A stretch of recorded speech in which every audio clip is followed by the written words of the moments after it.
blanco na budget, totoo ba?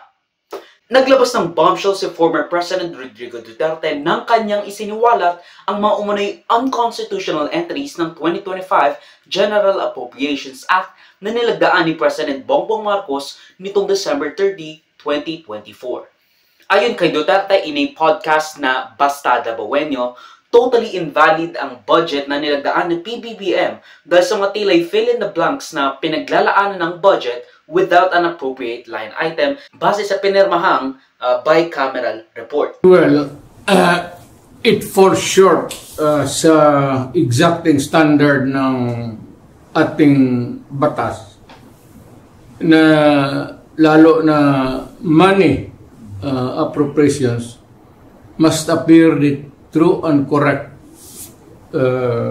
value kung anong gusto mong what would be the application for the money for, public money. Pagka ganon, there's something terribly wrong.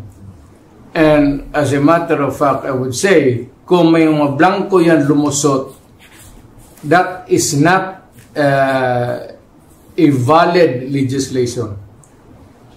Kung nasa batas na yan, lumabas na yan ng blanco-blanco,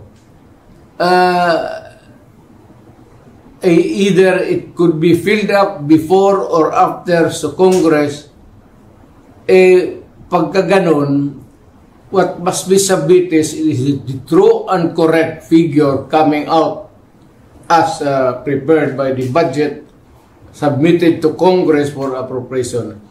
Pagka putol-putol yan o may kulang, that is not a valid budget for implementation as law.